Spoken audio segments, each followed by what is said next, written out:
Hello, welcome to Undertow Media Club. This time we are talking about cult classic 1999 MTV animation Downtown.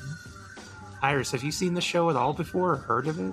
No, not at all. I have not seen it before, have not heard of it. Though, to be perfectly honest, I never really watched much MTV at all. Wow. It wasn't really a channel that necessarily I could get away with watching with my parents around. And I guess by the time I was out of my parents' house and in college, it just kind of never occurred to me, to go back to it. Yeah, I don't know. Just MTV was never like a big touchstone for me. Morgan, how about you? I have seen this cartoon a few times. I knew about it when it aired because I did watch a lot of MTV. MTV was like what I had on in the morning before I went to school, actually, because they would like play music videos and stuff like that. And I was a big music person. I come from a family of musicians, and I was also a big cartoon person. So I caught a lot of MTV. I watched a lot of The Real World when it aired. Probably that was deeply inappropriate, but I did.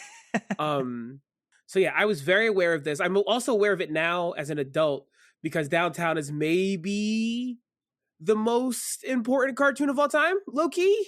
Really? Yeah, we're gonna get into it, but yeah, it is like it's just really fucking important. But not for like any of the cool stylistic reasons. It's important for like other reasons that no one who like enjoys the cartoon is gonna be jazzed about.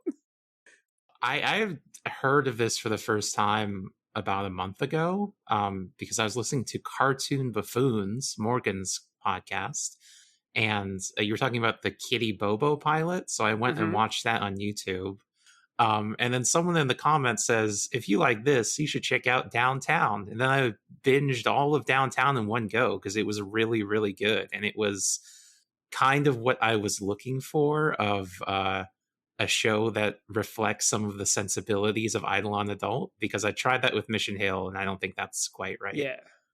Mission Hill is very much a show about older people around a young person instead of like the entire vibe of like living in a very specific time frame that Downtown is.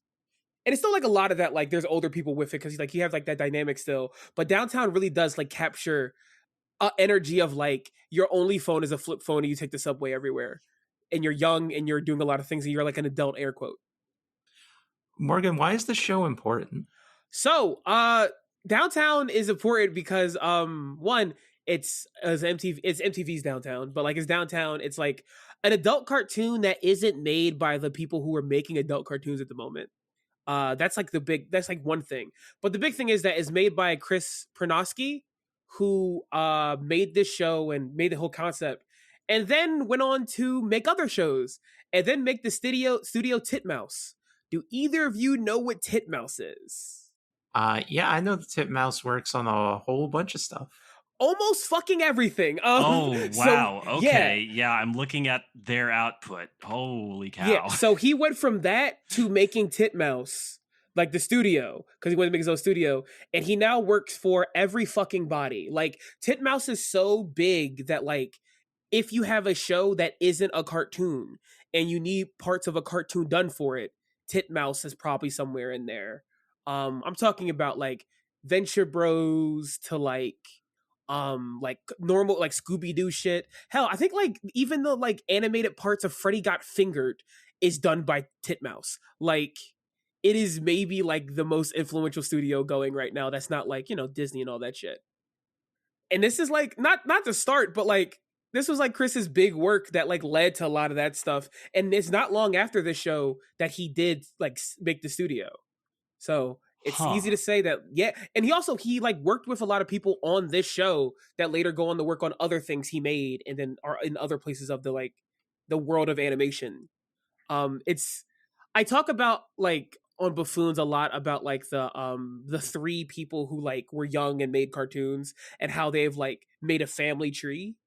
Like Craig McCracken and like Gendy Tartakovsky. But even though like I think Chris Pronosky only makes like classes for the most part, what he's done through like Titmouse and other things has really just affected everything. Like that little fucking bird is on the end of